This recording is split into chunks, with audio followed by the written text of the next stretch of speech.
repose sur chacun de vous. Bienvenue à la préparation de 40 jours de jeûne inspiré du 20 juin au 29 juillet 2023 sous le thème comment écouter la voix de Dieu. Sous le thème comment écouter la voix de Dieu. Comment écouter la voix de Dieu pour entrer dans ma destinée parfaite? Comment écouter la voix de Dieu pour bâtir un ministère selon le cœur de Dieu? Comment écouter la voix de Dieu pour vivre une vie chrétienne fructueuse et abondante? Comment écouter la voix de Dieu pour grandir spirituellement et devenir un chrétien mature? Comment écouter la voix de Dieu pour croître dans la ressemblance à Christ? Comment écouter la voix de Dieu pour devenir un adorateur en esprit et en vérité? Comment écouter la voix de Dieu pour être un serviteur avec un cœur et une attitude de serviteur? Comment écouter la voix de Dieu pour être un missionnaire selon les standards de Dieu? Comment écouter la voix de Dieu? Comment écouter la voix de Dieu pour bâtir mon célibat et mon futur mariage?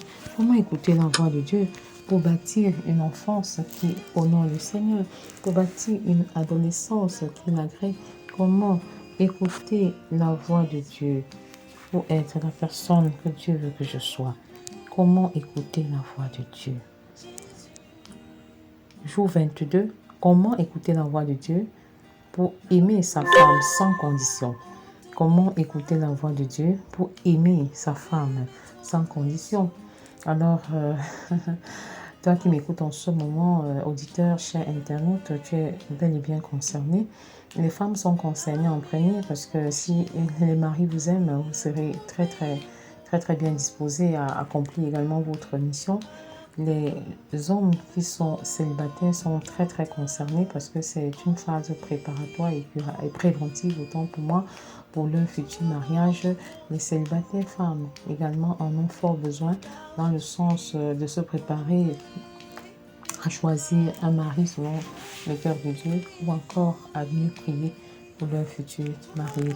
Donc, installons-nous confortablement, installez-vous confortablement, quel que soit l'endroit où vous vous trouvez.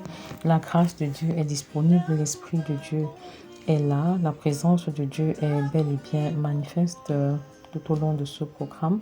Prie avec moi et si possible à haute et intelligible voix, car tu ne saurais combattre et vaincre le diable la bouche fermée. Tu ne saurais vaincre le diable la bouche fermée, alors reste connecté et focalisé, dépendant à la direction du Saint-Esprit.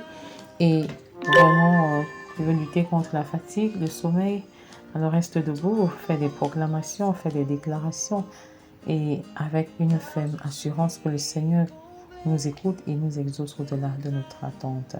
Merci Seigneur pour ta présence. Merci de nous visiter d'une manière particulière. Seigneur, nous savons que tu es là et c'est pourquoi nous voulons davantage t'écouter. Nous voulons être sensibles à la direction de ta voix. Nous voulons saisir ta voix par une parole, par une pensée, par une vision, par une révélation, par une prophétie, par une parole, par un verset biblique.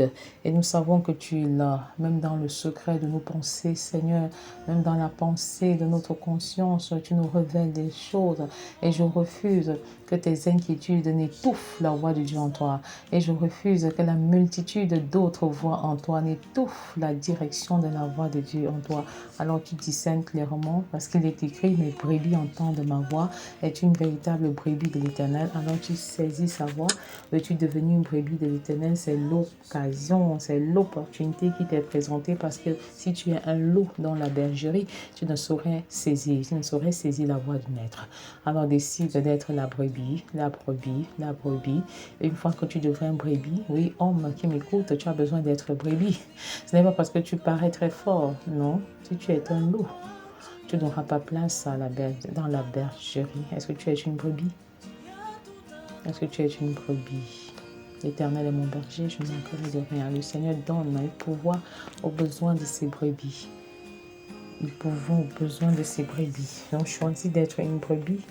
Choisis d'être sensible à la voix de l'Éternel. Choisis de te dépouiller de toi-même. Choisis de mourir en toi-même pour aimer ta femme sans condition, pour aimer ta femme indépendamment de ce qu'elle est, de ce qu'elle a et même de ce qu'elle fait.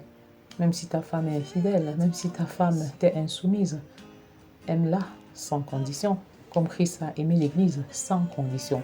C'est un véritable challenge qui humainement n'est pas possible. Mais pendant que tu meurs en toi, pendant que tu te dépouilles de toi, le Saint-Esprit te remplit et te donne la capacité, au travers de l'amour qui est répandu dans ton cœur, d'aimer ta femme sans condition, au nom puissant de Jésus.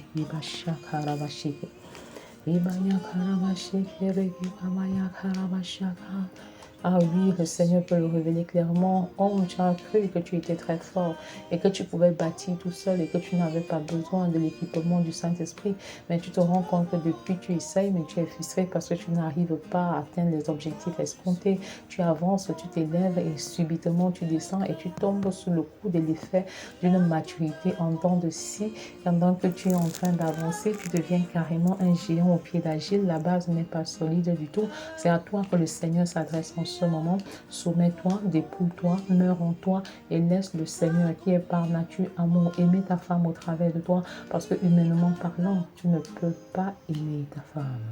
Mais Dieu peut le faire. Tu te poseras la question, est-ce qu'on mange le même repas tous les jours? J'ai entendu des hommes venir me dire ça. Comment puis-je être fidèle à une seule femme? Tu le peux. Parce que Christ a été fidèle jusqu'à la mort. Toi également, tu le seras.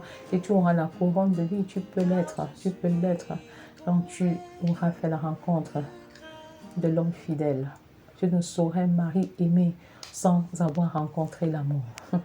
Tu ne peux pas aimer ta femme si tu n'as pas rencontré l'amour. Et laisse le Dieu amour entrer dans ton cœur maintenant. Laisse le Dieu amour entrer dans ton cœur. Parce que celui qui n'aime pas n'a pas connu Dieu. Alors tu vas aimer de manière inconditionnelle. Laisse le Dieu amour entrer dans ton cœur. Rencontre le Dieu amour. Salue le Dieu amour.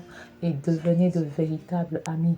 Pas des amis de circonstances, pas de simples camarades de circonstances, mais bâtissez une amitié croissante, une amitié qualitative, une amitié grandissante, une amitié bénissante. Et ce n'est qu'à ce titre que tu peux commencer à aimer ta femme sans condition, comme Christ a aimé l'Église, qu'il a fini même par le trahir.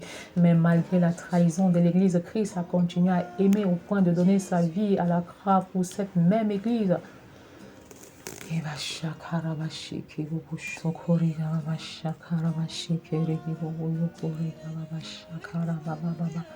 Et il y a des hommes qui se disent au fond d'eux-mêmes, j'ai déjà beaucoup fait.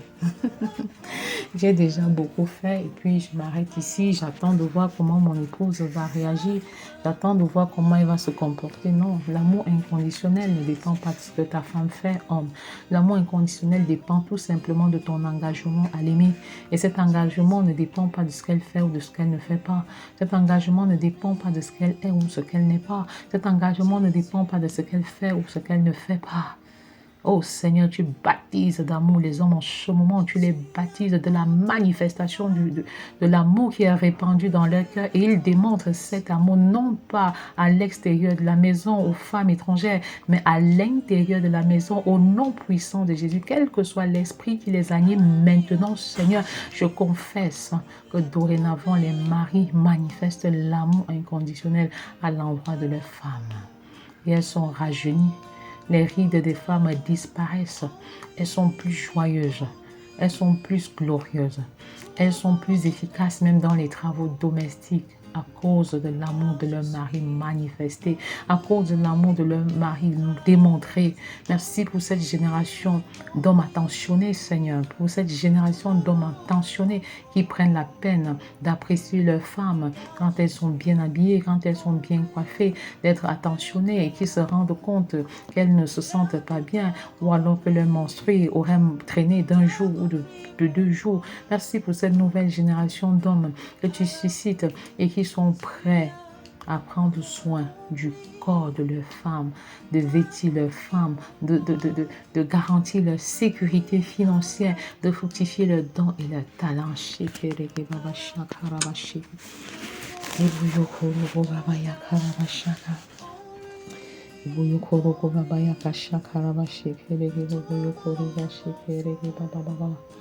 Ebaya karabasha karabashike reboyo koro babaya kasha karabashike eboyo koro babaya kasha karabashike rebabaya karabasha kayamashike eboyo kori gajaga yamasha karababashike rigajaga yamasha karabababa. Femme célibataire, femme mariée, Tu vas maintenant proclamer des choses concernant ton futur mari. Et mari, homme qui m'écoute, futur mari, vous devez également faire des proclamations sur votre statut de marié. Alors, je vais donner quelques directives. Les femmes vont dire, mon mari m'aime, mon mari est fidèle. La femme étrangère n'a pas de place dans ma maison. Vous allez déclarer de telles choses. Et les célibataires vont le déclarer au futur. Et maintenant, les maris vont faire des déclarations. J'aime ma femme. Au nom de Jésus, j'aime ma femme. Et rien que ma femme. Et vous pouvez même personnaliser en mettant le nom de votre femme.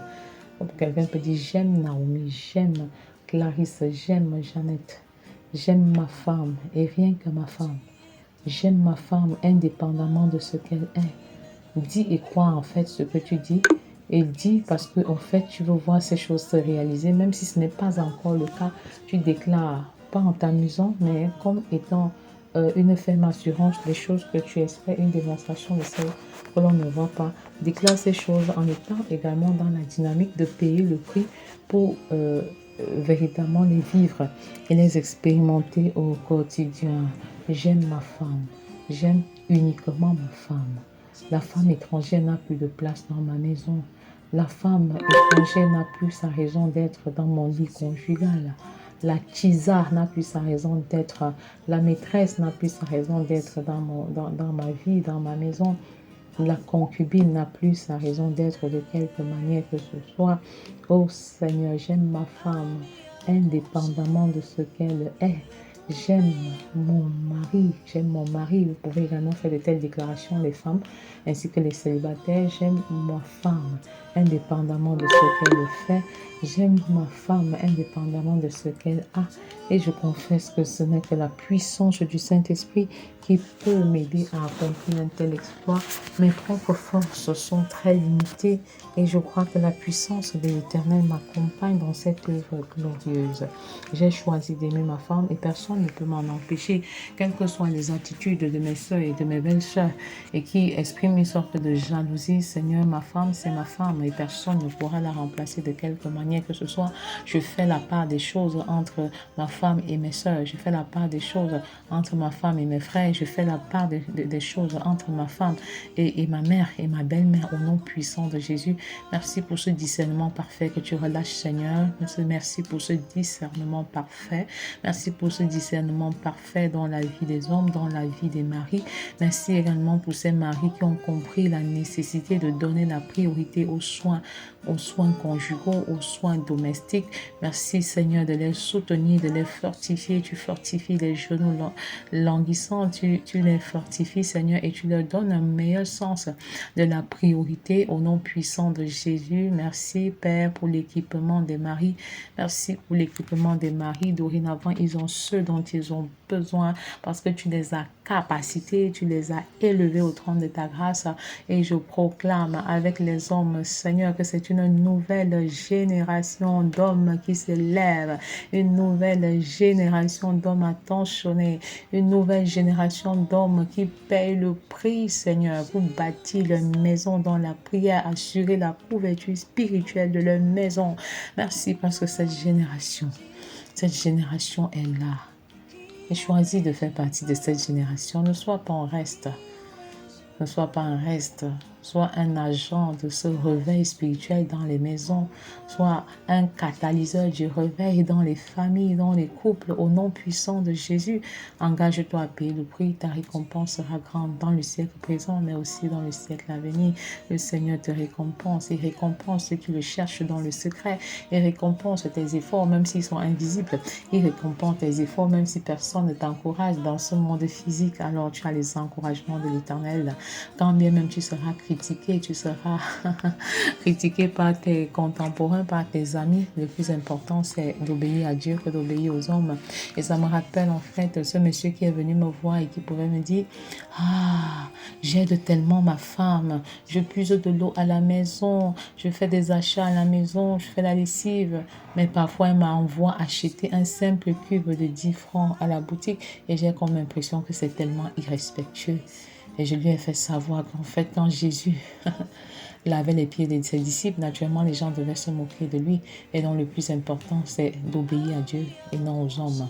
Et ces hommes-là qui te critiquent aujourd'hui, ils sont les premiers qui te consulteront quand ils verront comment tu es en train de bâtir un foyer qui glorifie le Seigneur, un foyer qui ne dandine pas, un foyer qui ne bat pas de l'aile, un foyer qui est équilibré, un foyer qui est harmonieux. Et je confesse que la confusion est dans le camp de l'ennemi. Et je confesse que pendant que tu es dans l'adversité, tu proclames la parole de l'Éternel avec assurance en tant qu'homme au nom puissant de Jésus. Merci Seigneur. Merci pour cette nouvelle génération d'hommes que tu suscites. Merci pour ces hommes consacrés et qui travaillent véritablement pour l'équilibre de la famille, qui comprennent en fait que la famille passe avant le travail, la famille passe avant le ministère. Oh,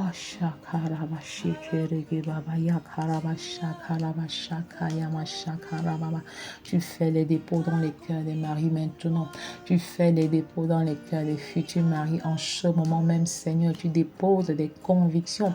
Et il y a des hommes qui sont tellement embarrassés, ils sont convaincus en fait que ce qu'ils écoutent est la vérité, mais ils veulent se battre contre la vérité. Inutile de continuer, homme, car vous connaîtrez la vérité. Et la vérité vous affranchira. Vous connaîtrez la vérité et la vérité vous rendra libre. Ta liberté commence dès que tu commences à jouer pleinement ton rôle d'homme, ton rôle de mari, avec joie, avec assurance, au nom puissant de Jésus.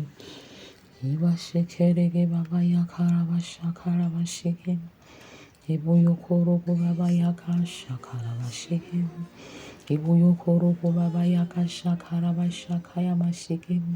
Eboyokori baba yakara bashakara bashikere eboyokori gajakaya mashakara baba baba. Eboyokoro baba yaka shakara bashikere baba baba. Tu as besoin d'être comme Jésus, être comme Jésus homme, être comme Jésus pour accomplir cette tâche glorieuse. Être comme Jésus, pour aimer comme Jésus. Aimer sa femme sans condition, c'est aimer comme Christ, l'époux, a aimé l'Église au point de se sacrifier pour elle. Je confesse que dorénavant, les hommes aiment, les maris aiment leurs femmes de l'amour divin. Un amour mystérieux, un amour qui ne dépend pas de la femme, mais qui dépend de ton engagement, mari, de l'aimer. Un amour qui ne dépend pas des circonstances, un amour en fait qui ne varie pas. Oh Seigneur, un amour qui est, un amour qui donne, un amour qui est généreux, un amour qui partage, un amour qui pardonne en fait. Oh Marie, pardonne à ta femme ses infidélités, pardonne à ta femme ses manquements, ses insoumissions. Pas pour l'encourager à demeurer dans la médiocrité, mais pour l'aider à s'élever au trône de grâce de l'Éternel. Pardonne ses manquements, parce qu'il n'y a pas d'amour sans condition, sans pardon inconditionnel. Sans pardon, sans condition. Les deux vont ensemble. Les deux vont de pair. Les gens diront que tu es faible, tu es mou, tu es passif. Peu importe. Le Seigneur te voit comme un vaillant héros, toi qui pardonnes à ta femme. Ses souillures, ses manquements, ses actes insensés. Le Seigneur te voit comme un héros. Même si les autres te voient comme un zéro, le Seigneur te voit comme un héros. Tu es le héros de l'Éternel.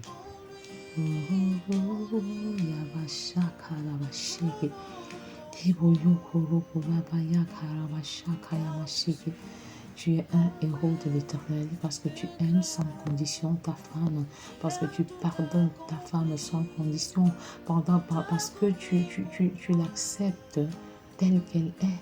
Au nom puissant de Jésus, avec ses forces et ses faiblesses. Il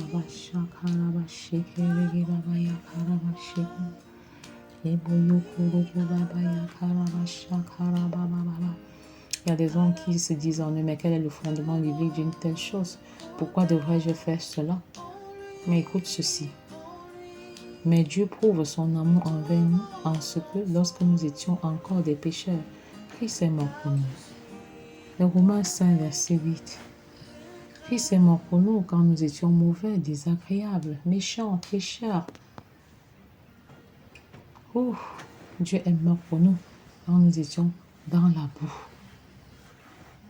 dans les ténèbres et nous attirer dans son admirable lumière. Dieu nous aime quand nous sommes mauvais.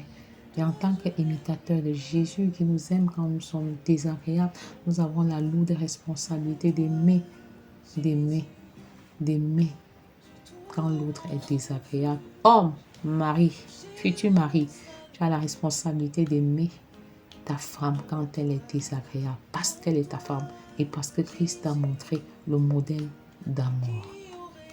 Imite le Seigneur Jésus. Imite-le. Dans Jean 3, verset 16, il est écrit, Dieu a tant aimé le monde. Dieu a tant aimé le monde qu'il a donné son Fils unique, afin que quiconque croit en lui ne périsse point, mais qu'il ait la vie éternelle. Dans 1 Jean 3, verset 16, le Seigneur nous commande également d'aimer de manière sacrificielle. D'aimer de manière sacrificielle, d'aimer comme lui il a aimé. C'est dit que aimer sa femme, c'est bel et bien adopter une attitude d'acceptation inconditionnelle à son endroit. Tu avais déjà expulsé ta femme. Hommes qui m'écoutent en ce moment, ils sont nombreux en fait. Tu avais expulsé ta femme et tu avais demandé qu'elle aille se former dans sa famille. Tu n'en as pas besoin, fais-la revenir à la maison. Tu avais expulsé également ta femme et tu te disais, il vaut mieux qu'on soit séparés. Non, l'unité pour Dieu est salutaire.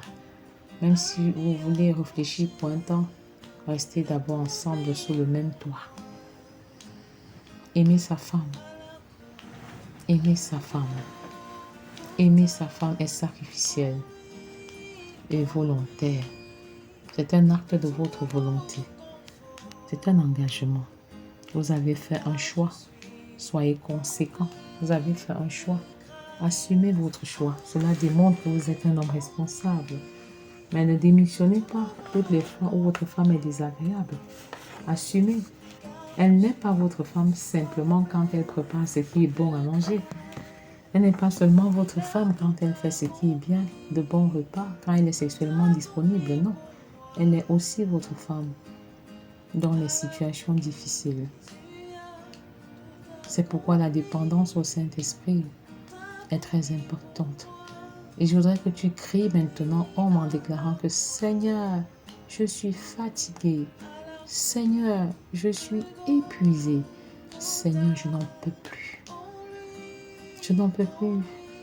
Je suis fatigué des infidélités de ma femme. Je suis fatigué de ses insoumissions. Je suis fatigué de ce qu'elle ne me soutienne pas. Je suis fatigué de ce que lorsque je dis un mot, elle en a déjà dit 5. Déchargez-vous sur lui de tous vos soucis car il prend soin de vous. Décharge-toi au pied du maître. Pas au pied de ta femme, non. Pas auprès de la famille. Tu n'as même pas besoin de médiation parce que les personnes que tu rencontres ont plus de problèmes que toi. Ils ne t'aideront pas à résoudre nécessairement ton problème. C'est pourquoi je t'encourage à te décharger, homme. Au pied du maître, décharge-toi complètement, décharge-toi totalement. Et aie le cœur léger, aie le cœur libre. Et choisis maintenant de marcher sous la direction du Saint-Esprit. Le Saint-Esprit te parlera de manière intérieure dans ta pensée. Te fera un dépôt dans le cœur, il t'orientera, il te donnera les nouvelles directives. Dans tous les cas, je t'encourage à ne pas te focaliser sur les mauvais comportements de ta femme, les mauvaises attitudes de ta femme, les mauvais agissements de ta femme. Plus tu te concentres sur ce qu'elle fait mal, cet ensemble de choses se transforme autant pour moi en une grosse montagne.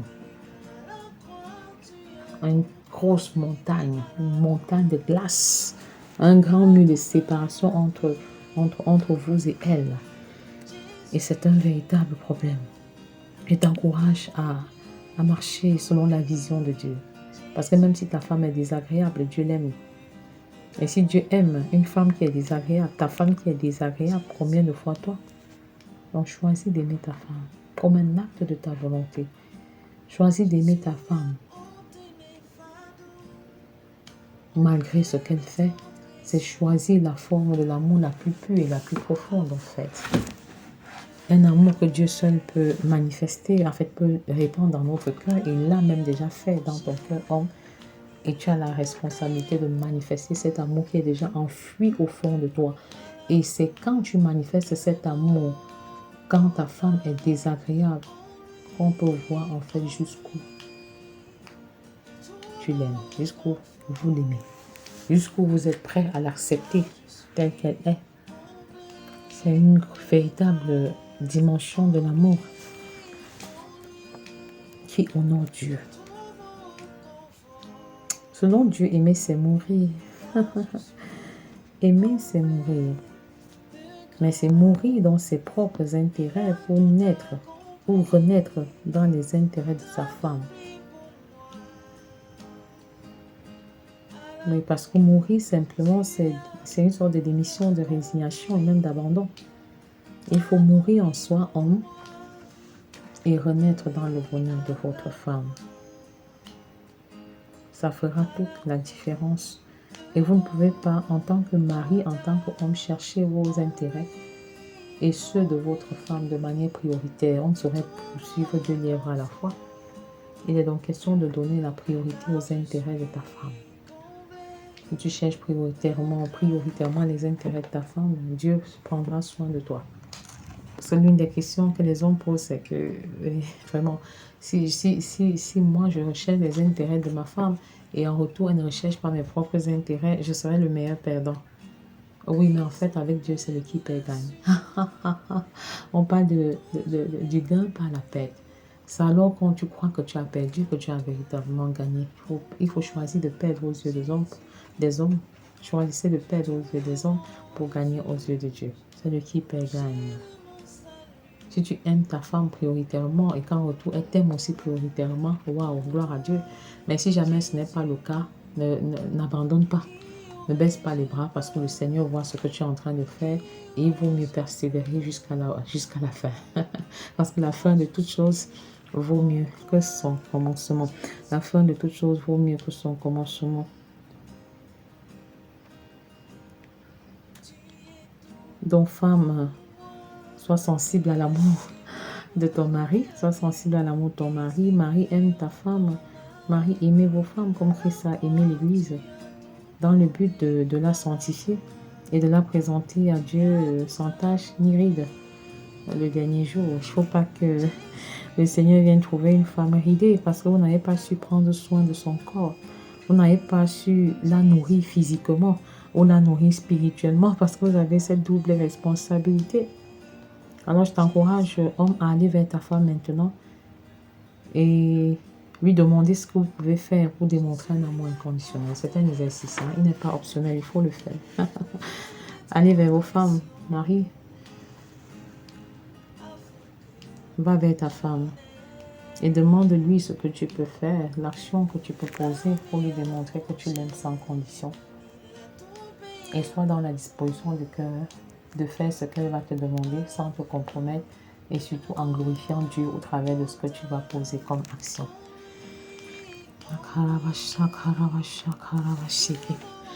Seigneur, tu viens en aide aux hommes, tu les soutiens. Il y en a qui sont désemparés et qui disent mais c'est trop pour nous, mais c'est pourquoi vous êtes chef de la relation conjugale. Et puis le Seigneur vous rassure avec 1 Thessaloniciens 5, verset 24, celui qui vous a appelé fidèle et c'est lui qui le fera. Le Seigneur veut aimer ta femme au travers de toi, mais laisse le Seigneur l'aimer. Parce que c'est sa nature d'aimer. Dieu ne fait pas un effort pour aimer. Jésus ne fait pas d'effort pour aimer. C'est ça en fait le secret. Laisse l'amour qui est en toi. Laisse l'amour qui est répandu en toi par le Saint-Esprit qui t'a été donné. Laisse le Seigneur Jésus qui est en toi. Aimer ta femme. Et tu verras la différence. Mais quand c'est toi en tant que mari, en tant qu'homme, en tant qu'humain, tu vas te fatiguer de l'aimer. Et tu auras tendance à l'aimer uniquement quand elle fait ce qui est bien. Et à la détester quand elle fait ce qui ne te plaît pas, ce qui ne vous plaît pas. Laisse le Seigneur Jésus, le Dieu amour, le Dieu qui aime sans condition, le Dieu qui aime les non aimables, aimer à ta place. Et en ce moment, Marie, tu auras la capacité d'aimer ta femme par la foi, d'aimer ta femme même quand elle est désagréable, d'aimer ta femme qui est même non aimable. Aimer par la foi, c'est aimer les non aimables. Aimer les personnes désagréables. La Bible nous commande d'aimer nos ennemis. Oh, ta femme n'est pas un ennemi, donc aime-la, qui qu'elle soit, quoi qu'elle fasse.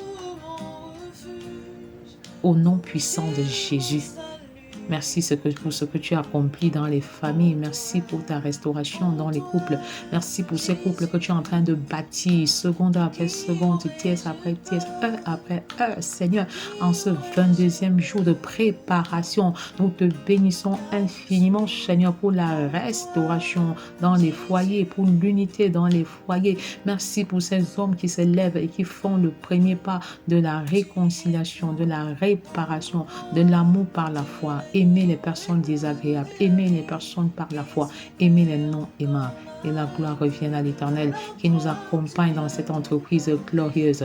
Merci pour ta visitation. Et je proclame maintenant que les maris aimants se lèvent, les maris qui aiment de manière sacrificielle, les maris qui aiment leurs femmes par la foi, qui aiment leurs femmes même quand elles sont désagréables. Au nom de Jésus, qui aime leurs femmes, qui est non aimable. Au nom puissant de Jésus. Amen.